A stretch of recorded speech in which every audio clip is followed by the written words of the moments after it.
बच्चों, जैसे कि आपको पता है अपना भूगोल चल रहा है और अपन ने सेकंड चैप्टर फर्स्ट और सेकंड चैप्टर कंप्लीट कर लिए हैं भूगोल के। और आज अपन उस चैप्टर शुरू करेंगे। उस चैप्टर्स का नाम है थर्ड चैप्टर, या इसको चैप्टर्स का नाम है जनसंख्या संगठन।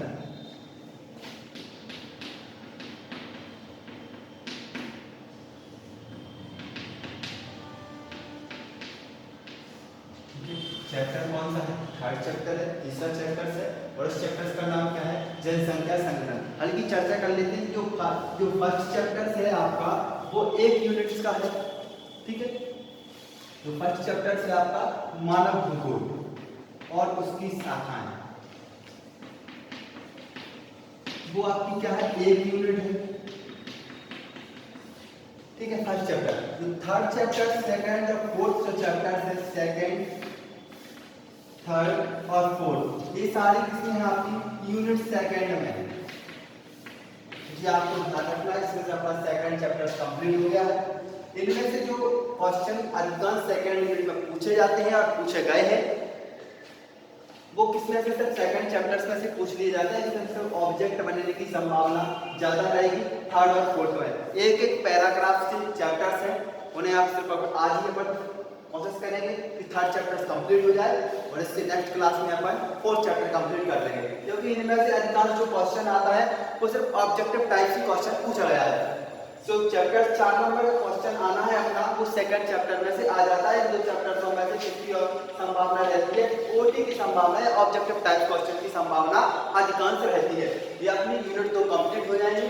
तो जैसे कि अपन समय हिसाब से सेकंड थर्ड चैप्टर को शुरू करते हैं। इसका नाम क्या है? जनसंख्या संगठन।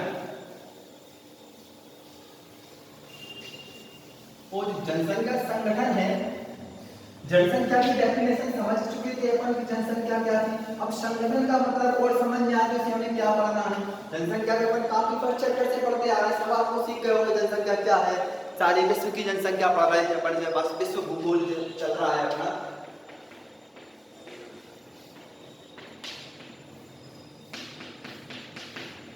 अब कुछ संगठन की बात और कर लेते हैं। जनसंख्या किन किन चीजों से मिलकर बनी है, तो उसमें अपने क्या देखना पड़ेगा? इस संगठन में, जनसंख्या के संगठन में हमें क्या देखना पड़ेगा? मृत्यु दर देखना पड़ेगी, जन्म दर, लिंगानुपात,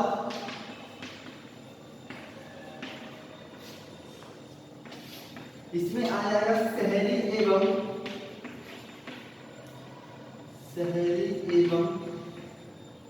ग्रामीण जनसंख्या, वो भी अपन को इसमें डिस्कस करना है।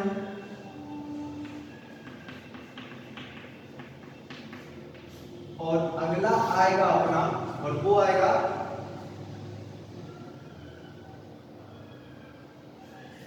अपन उसे बोलते हैं शिक्षा, ठीक है, या फिर साक्षरता, ठीक है। अगला क्या आएगा? साक्षरता। तो देखिए अपन क्या क्या पढ़ चुके हैं वो भी चर्चा कर लेते हैं। अपन मृत्यु दर को पढ़ चुके हैं, नेक्स्ट क्लास में अपन ने पढ़ लिया था, सेकंड चैप्टर्स में थी अपनी मृत्यु दर। जन्म दर भी अपन ने पढ़ ली थी। जन्म दर और मृत्यु दर के क्या कारण थे, कहाँ सबसे ज्यादा जन्म दर थी, कहाँ ज्यादा मृत्यु दर थी, ये अपन ने कोई कारण भी इसके पढ़ लिए थे। लिंगानुपात अपना इस चैप्टर से हमने को पढ़ना है। क्या पढ़ना है? लिंगानुपात। जैसे कि पहला टॉपिक जो दिया है जनसंख्या संगठन में, और वो अपने लिए पढ़ना है लिंगानुपात। विश्व में लिंगानुपात की क्या स्थिति है, लिंगानुपात होता क्या है, लिंगानुपात कितने भागों में बांटा है। भौगोलिक क्षेत्रों में सबसे ज्यादा लिंगानुपात किस क्षेत्र में है? भूगोल में। पूरे विश्व के अंदर कहाँ सबसे कम लिंगानुपात है, तो क्या कारण रहे हैं वहां लिंगानुपात कम होने के कारण। तो इससे हमें शिक्षा भी देखना पड़ेगा, क्योंकि लिंगानुपात का जो प्रभाव पड़ता है अधिकांश हमें शिक्षा से देखने का अंदाजा लगा सकते हैं। जहां शिक्षा कम होगी उन भौगोलिक क्षेत्रों का या उन विश्व के क्षेत्रों की कंट्रियों का या उन देशों का लिंगानुपात कम रहा होगा, ऐसा अपन चर्चा कर सकते हैं। क्योंकि लिंगानुपात का सीधा सीधा इफेक्ट पड़ता है अपना साक्षरता का। अब पहले हमें ये आना चाहिए कि लिंगानुपात होता क्या है। चलिए तो अपन शुरू करते हैं इसके लिए।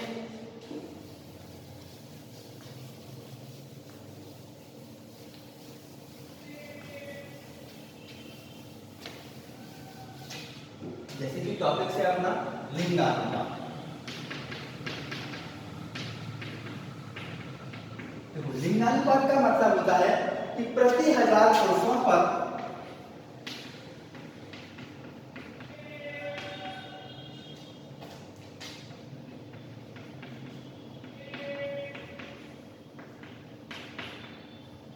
महिलाओं की संख्या।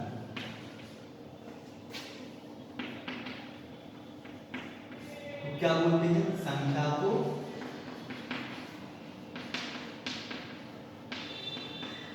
लिंगानुपात कहते हैं। ठीक है, लिंगानुपात क्या है? जैसे कि आपके सामने डेफिनेशन है कि प्रति 1000 पुरुषों पर महिलाओं की जो जनसंख्या होती है, महिलाओं की संख्या होती है, उसे अपन क्या बोलते हैं?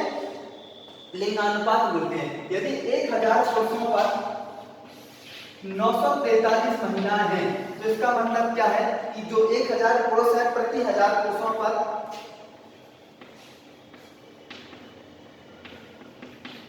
कितनी महिलाएं हैं? 943। जैसे कि भारत की स्थिति है कि प्रति 1000 पुरुषों पर भारत का लिंगानुपात 943 है। यहाँ तक आशा करता हूँ कि लिंगानुपात की डेफिनेशन आपको समझ में आ गई होगी। सीधी बात है कि प्रति 1000 पुरुषों पर इसकी गणना करें अपन तो प्रति 1000 पुरुषों पर जो महिलाओं की संख्या होगी उसे अपन क्या बोलते हैं? लिंगानुपात। ठीक है, यहाँ तक आपको समझ में आ गया होगा कि लिंगानुपात क्या चीज है। अब बात कर लेते हैं सबसे ज्यादा लिंगानुपात कहाँ है, सबसे कम लिंगानुपात कहाँ है, ये भी बात करना है। किसकी दृष्टिकोण से करना है? जैसे कि टॉपिक से लिखा है विश्व के भूगोल की दृष्टि से, तो विश्व के भूगोल की दृष्टि से इस लिंगानुपात के लिए कुछ भागों में बांटा गया है। और वो भाग कौन कौन से हैं जरा उन पे नजर डाल लेते हैं। अति उच्च लिंगानुपात वाले क्षेत्र, दूसरा है उच्च लिंगानुपात वाले क्षेत्र,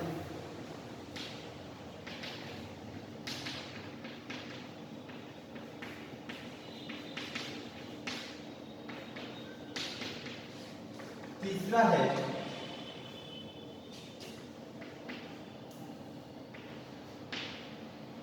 मध्यम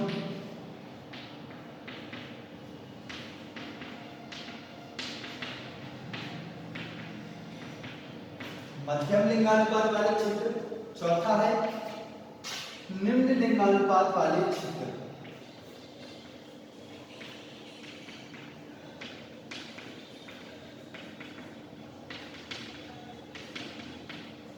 इस पूरे विश्व के किसके आधार पर बांटा है? इसके लिए विश्व की जो भौगोलिक क्षेत्र है, विश्व की जो देश हैं, उन देशों के लिए जहां लिंगानुपात सबसे ज्यादा पाया गया वहां उसे अपने अति उच्च लिंगानुपात वाले क्षेत्र बोल दिया। जहां अति उच्च से थोड़ा और कम पाया गया उसे उच्च लिंगानुपात वाला बोल दिया। जो और उससे भी कम निकला उसे मध्यम बोल दिया। और जहां लिंगानुपात की स्थिति सबसे दयनीय है या सबसे कम है उस वाले क्षेत्र को अपन बोलते हैं निम्न लिंगानुपात वाले क्षेत्र। किसकी दृष्टिकोण से रखना है? इनमें क्या पढ़ना है? विश्व की कुछ कंट्रीजों के बारे में देखना है, विश्व के कुछ देशों के बारे में चर्चा करना है जो जहां उच्च निम्न मध्यम लिंगानुपात वाले क्षेत्र रहे हैं या फिर हैं। ठीक है, और ऐसे के ऐसे कंडीशन आपने कहाँ देखना है? जब भारत का भूगोल शुरू होगा तो उस भारत के भूगोल में हमें राज्यों को पढ़ना है कि भारत का लिंगानुपात करना है 943 है कि सबसे ज्यादा कहाँ है तो केरल में है, सबसे कम पूछे हरियाणा में। ऐसे ऐसे क्वेश्चन अपने आगे क्लियर होते चलेंगे। जोड़ के पढ़ लो अभी प्रेजेंट में, इसके नेक्स्ट जो खत्म हो जाएगा चैप्टर तो अपन भारत का भूगोल ही पढ़ेंगे। देखो इसमें यदि भारत की बात करते हैं तो किस आपको समझ में आ जाएगा। भारत में सबसे ज्यादा कहाँ है? प्लस का मतलब है सबसे ज्यादा लिंगानुपात कहाँ है? केरल में। अभी आप एक तो जब तक चैप्टर शुरू नहीं होता इतना ध्यान रखिए। और सबसे कम कहाँ है? हरियाणा। ठीक है, हरियाणा में क्या है? सबसे कम है। और सबसे ज्यादा कहाँ है? केरल में। ठीक है, ये दो राज्य है जो भारत के लिंगानुपात की दृष्टि से सबसे ज्यादा और सबसे कम पायदान पर उपस्थित है। अब कुछ इन क्षेत्रों की भी चर्चा हमें करना पड़ेगा क्योंकि भूगोल में इसके सब ऑब्जेक्ट आना है। यदि आप इतना ही ध्यान रखोगे तो प्रति 1000 पुरुषों पर महिलाओं की संख्या को क्या बोलते हैं? लिंगानुपात बोलते हैं। तो कुछ इसमें चर्चा कर लेते हैं जब इनके कहाँ कहाँ लिंगानुपात ज्यादा है और कहाँ सबसे कम है।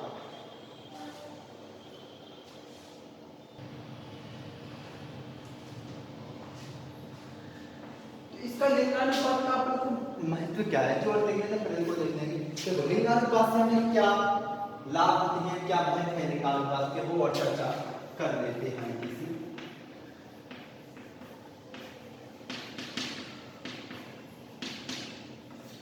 देखो लिंगानुपात से हमें क्या मिलता है, जन्म दर और मृत्यु दर के बारे में हम गणना कर सकते हैं कि जन्म दर के क्या कारण है ज्यादा और मृत्यु दर के, जन्म दर मृत्यु दर के बारे में आंकड़े हमें प्राप्त होते हैं।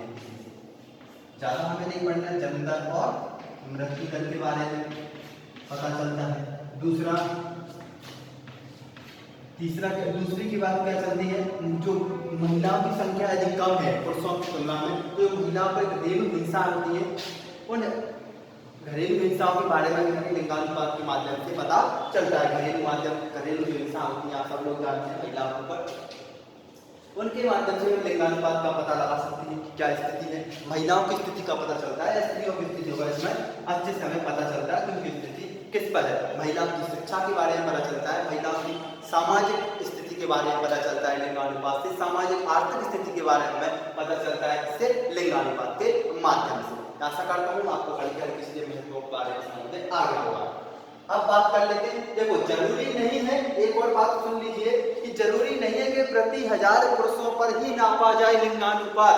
दोबारा से सुनिए, जो मैंने आपको जो डेफिनेशन लिखी है वो किसके हिसाब से लिखी है, भारत देश के हिसाब से।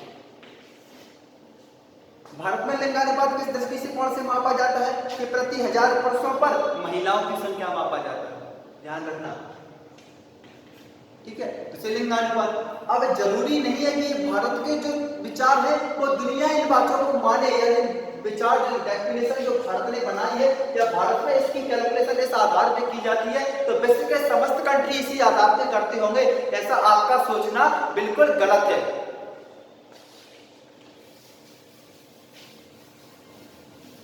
कुछ देश महिलाओं की संख्या पर पुरुषों की संख्या से लिंगानुपात निकालते हैं, जैसे कि अपन बात करें अमेरिका है, कुछ 100 पुरुषों पर निकाली थी, प्रति 1000 पुरुषों पर निकालते हैं लिंगानुपात। कुछ देश क्या है प्रति 100 व्यक्तियों पर निकालते हैं, प्रति 100 की जनसंख्या जो रहती है उस पर पुरुष और महिला की जनसंख्या होगी उससे लिंगानुपात निकालते हैं। तो ये आपके मन में ये डाउट आप कंप्लीट कर लेना कि प्रति 1000 पुरुषों पर ही नहीं निकाली जाती, लेकिन दुनिया में अलग अलग देश हैं तो अलग अलग विचारधाराओं के हैं, तो अलग अलग विचारधाराओं के अनुसार अलग अलग लिंगानुपात निकालने का उनके पास फॉर्मूला है।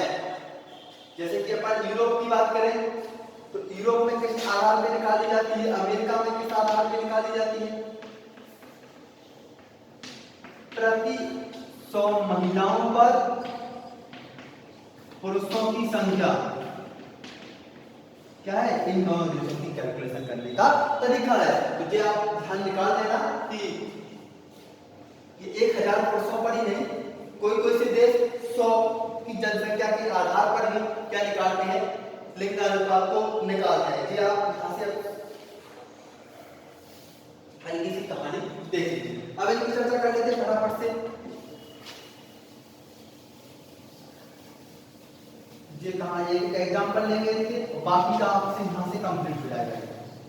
एक टॉपिक तो हल्का बहुत छोटा टॉपिक है, खत्म हो जाएगा। अति उच्च लिंगानुपात वाले क्षेत्र कौन से हैं, देखो इसमें अपन किसमें मापेंगे, दुनिया के हिसाब से पढ़ रहे हैं तो महिलाएं और इस साइड निकलेंगे अपन पुरुष, ठीक है। कुछ देश अभी मैंने बोला, कुछ देश महिलाओं की संख्या पर पुरुषों की जनसंख्या के आधार पर, पुरुषों की संख्या के आधार पर भी लिंगानुपात की गणना करते हैं। जैसे कि अपन ने डेफिनेशन लिखी थी वो भारत के हिसाब से लिखी थी क्योंकि वो अपने नेक्स्ट चैप्टर्स में काम आएगी, और इसमें से आप ये सोच लो इसमें से सिर्फ हमें क्या आना है, ऑब्जेक्ट आना है, बस इतना कहानी आप ध्यान रखो। 4 क्षेत्रों में बांटा गया है, इतना ध्यान रख लेना। लिंगानुपात किसे कहते हैं, लिंगानुपात का एक महत्व, इससे हमें जन्म मृत्यु दर के बारे में जानकारी मिलती है, दूसरा महिलाओं की आर्थिक सामाजिक स्थिति के बारे में हमें पता चलता है। बस दो जो महत्व होगा अब इनकी चर्चा हल्की हल्की कर लो आप। देखो अति उच्च लिंगानुपात वाले क्षेत्र जो है महिलाओं की 100 संख्या है तो पुरुषों की 105 है, ठीक है, बात समझ में आई। अति उच्च लिंगानुपात वाले क्षेत्र कौन से क्षेत्र है विश्व के अंदर, उनमें कैसे गणना की जाती है, कैसे निकाल के लाए अपन कि 100 जो महिला है उसके यदि 105 पुरुष हैं, बात सुनिएगा, यदि 100 महिलाएं हैं, उनके कितने हैं 100, उनके जो लिंगानुपात निकाला जाएगा 105 पुरुषों पर महिलाओं की 100 संख्या है, उसे अपन कह सकते हैं लिंगानुपात। या आप उल्टा पढ़ लीजिए आप इसके लिए। अति उच्च लिंगानुपात वाले क्षेत्र क्या है? ऐसे क्षेत्र हैं जिनमें 100 महिलाओं पर 150 पुरुष हैं। क्लियर है? आप आशा करता हूं समझ में आ गया। उस क्षेत्र को क्या बोलते हैं? अति उच्च लिंगानुपात वाले क्षेत्र। तो ऐसे कहां है दुनिया में? तो ऐसे क्षेत्र हमें मिलेंगे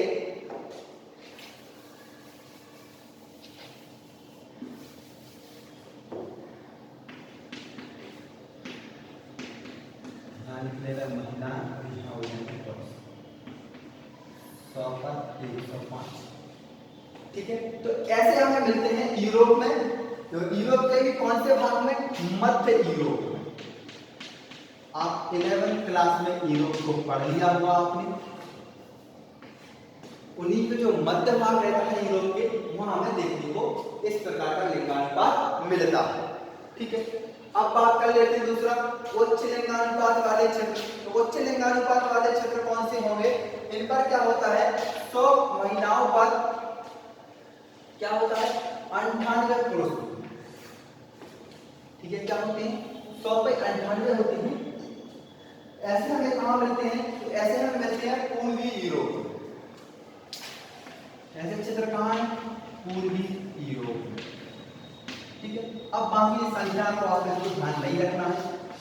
आप फटाफट से अपना ये क्वेश्चन कंप्लीट कर लेते हैं। ठीक है, हाँ, एक जो निम्न लिंगानुपात वाले क्षेत्र में आता है भारत का नाम, ये ध्यान रख लेना। इसमें आएगा अपना भारत का नाम। बाकी चर्चा अपन ने कर ली। मध्य लिंगानुपात में आते हैं अपने मध्य लिंगानुपात की बात करें, मध्य लिंगानुपात में कौन से क्षेत्र कहां आते हैं? तो ये आते हैं अपने दक्षिण अफ्रीका वाले क्षेत्र में और दक्षिण पूर्वी एशिया क्षेत्र में।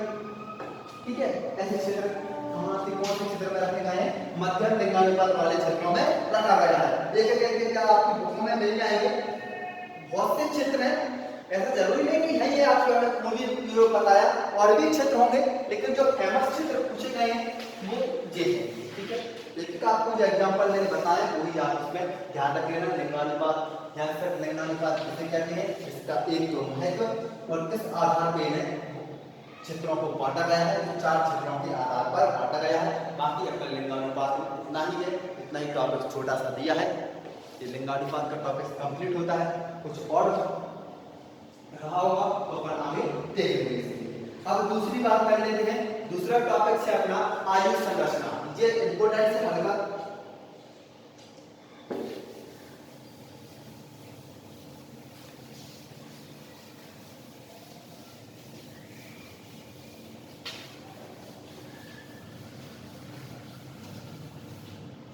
चलिएगा, कौन सा है? आयु संरचना।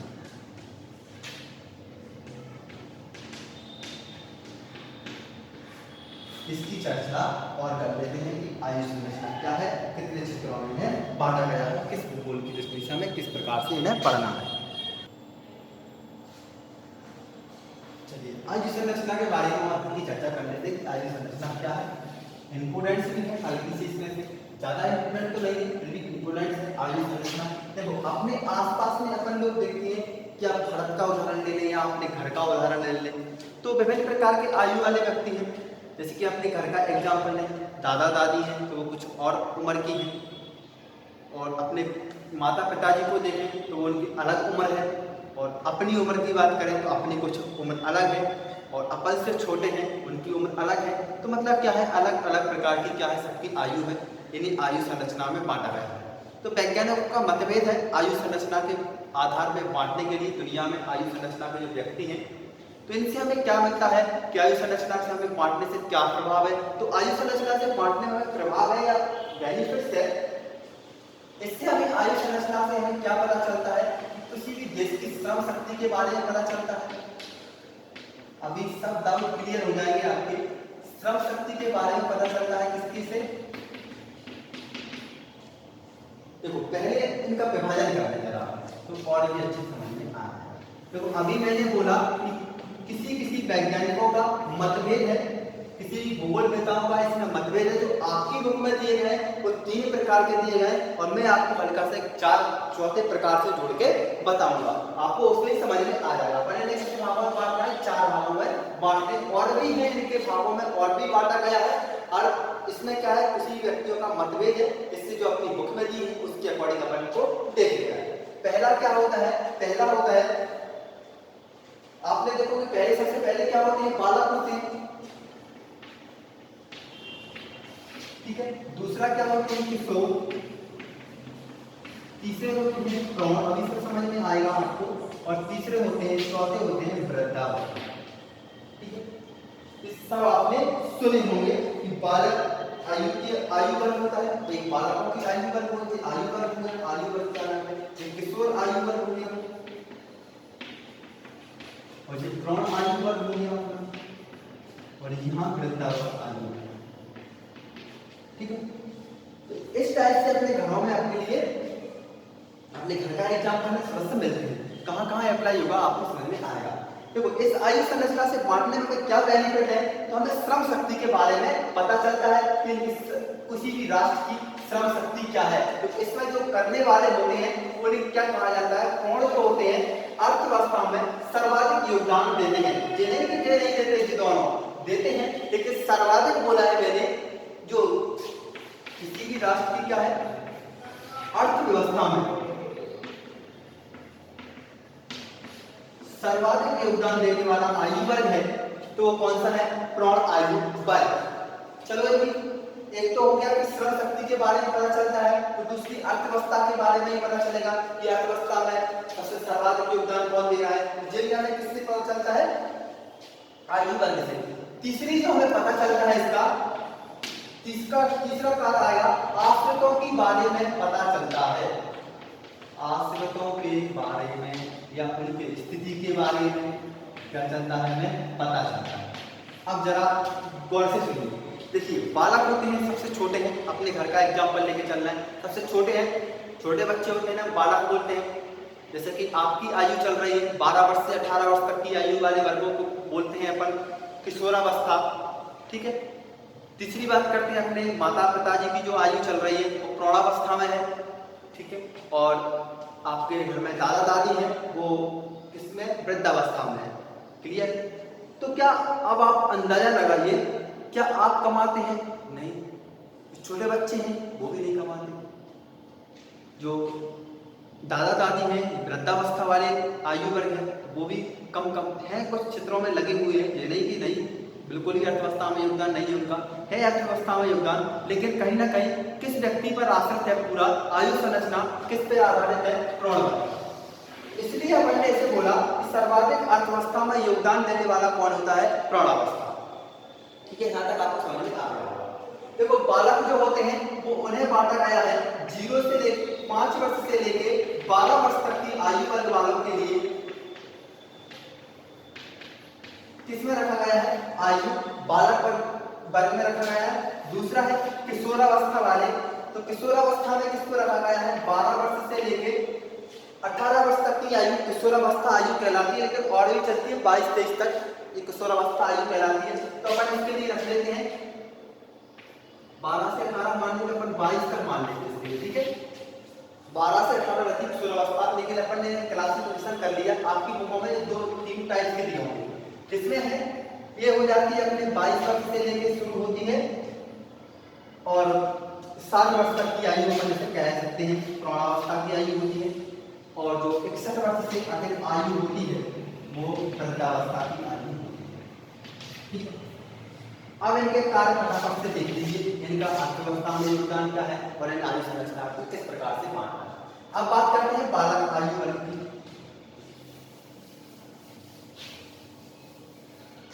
इसकी बात करना है बालक आयु वर्ग। पहला तो क्या होगा, उम्र हो जाएगी इसकी कितनी एज है, ठीक है।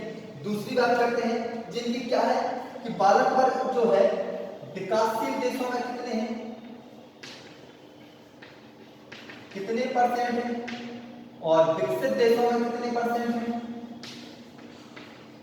ये तो हल्की अपन कहानी रखना पड़ेगा, तो आप इन दोनों को मिला के ही पढ़ लीजिए, ठीक है। तो ये विकासशील देशों में कितने परसेंट है, तो विकासशील देशों में अपन इनकी बात करें तो वो मिलेंगे हमें 40%, और विकसित देशों में हमें मिलते हैं ये 20%, ठीक है। इतना ध्यान रखना। यदि औसत पूरा पूछा जाए तो ये आयु वर्ग कितना है, 35% पूरा। ये आयु वर्ग कितना है, 35%। पूरी विश्व की कुल जनसंख्या 100 है, तो उसमें से 35% संख्या किसकी है, बालक और किशोर, ठीक है। अब इनके कुछ कारण हैं। बालक जो होते हैं, बालक आयु वर्ग होता है, किस पर आश्रित होता है, अनुत्पादक होता है, मतलब उत्पन्न करने वाला कुछ नहीं होता, या अपन कह सकते हैं आश्रित होता है। किस पर आश्रित होता है, तो बालक सारे किस पे आश्रित होते हैं, प्रौढ़ावस्था पर आश्रित होते हैं।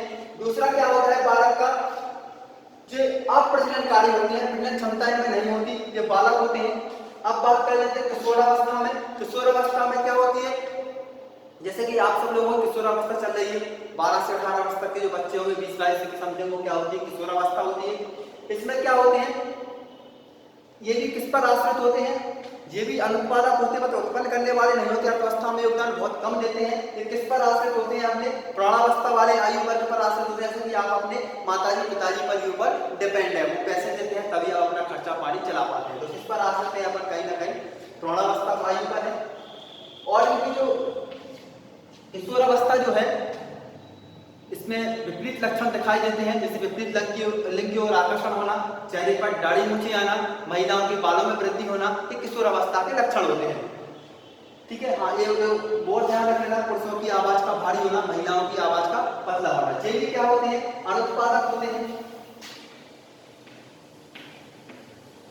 कोई उत्पन्न नहीं करते किसी भी चीज के लिए, जैसे कि किस पर आश्रित है, इसी पे। जी कैसे होते हैं, प्रजननकारी तो होते हैं, यहाँ प्रजनन अंगों का विकास हो चुका होता है, बाद में ध्यान रखना। अब क्या करते हैं प्रौढ़ावस्था वाले आयु में, तो प्रौढ़ावस्था सर्वाधिक योगदान देने वाली अर्थव्यवस्था में कौन सा वर्ग है अपना, इसको अपन अच्छे से पढ़ेंगे। कितनी आयु लिखी अपन ने इसकी, 25 वर्ष से लेके 60 साल तक की जो आयु होती है वो किस पर होती है, प्रौढ़ावस्था आयु वर्ग कहा जाता है इसके लिए। इनके काम क्या है, ये उत्पादक होते हैं, अर्थव्यवस्था में सर्वाधिक योगदान रहता है, ये सर्वाधिक प्रजननकारी होते हैं।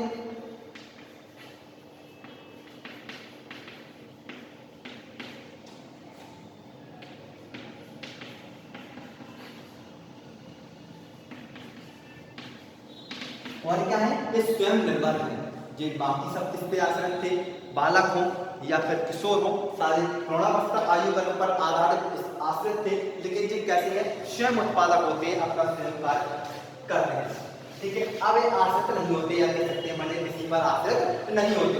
अब बात करते हैं वृद्धावस्था आयु वर्ग। ये अर्थव्यवस्था में बहुत कम योगदान रहता है, वृद्धावस्था वालों का कम होता है, कुछ का लेकिन कम है।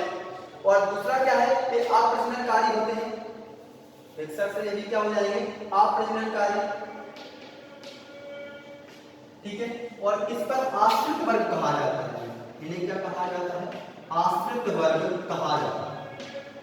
किस पर आश्रित होंगे, ये प्रौढ़ावस्था वाले आयु वर्ग समूह वाले व्यक्तियों के ऊपर आश्रित रहते हैं, उन्हें हम वृद्धावस्था आयु वर्ग समूह कहा जाता है, ठीक है। आयु 61 से अधिक आयु वर्ग वालों को बोला जाता है अप्रजननकारी होते हैं। एक और इंपोर्टेंट ध्यान रखना है आपके लिए, जो 61 साल से अधिक आयु वर्ग वाले होते हैं, उनकी जो मृत्यु दर होती है वो पुरुषों की नहीं, महिलाओं की मृत्यु दर अधिक होती है।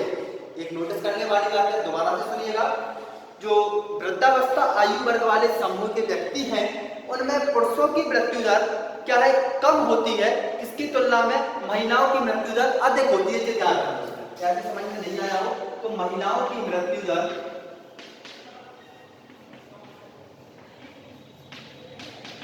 क्या होती है, इस आयु वर्ग में अधिक होती है। अब आशा करता हूं कि आपको इस क्वेश्चन कंप्लीट हो गया होगा।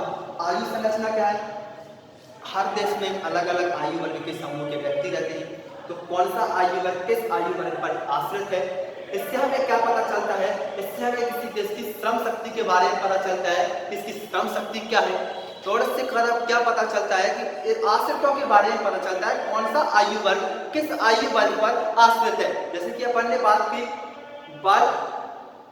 बालक आयु वर्ग की, तो जो 5 वर्ष से होते हैं वो अपने 12 वर्ष तक के बालक होते हैं, वो किस पर आश्रित रहते हैं, अपने माँ बापों के ऊपर आश्रित रहते हैं।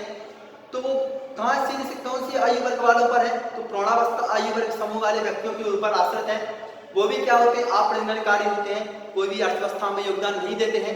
दूसरा अपन ने किशोरावस्था देखा, किशोरावस्था क्या होते हैं, कुछ उनमें प्रजननकारी गुण विकसित हो जाते हैं। ये भी किस पर आश्रित होते हैं, कम है लेकिन अधिकांश ज्यादातर आश्रित किस पर होते हैं।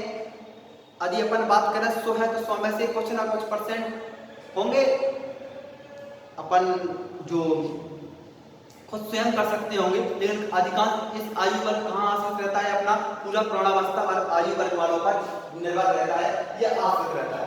ठीक है, ये कैसे। अब बात कर लेते हैं प्रौढ़ावस्था आयु वर्ग वाले, इनका इकोनॉमिक्स में अर्थव्यवस्था में सर्वाधिक योगदान रहता है। और ये कब से कब तक आयु वर्ग माना गया है, 25 वर्ष से लेकर 60 वर्ष तक की आयु वर्ग वाले समूहों को प्रौढ़ावस्था आयु वर्ग में रखा गया है।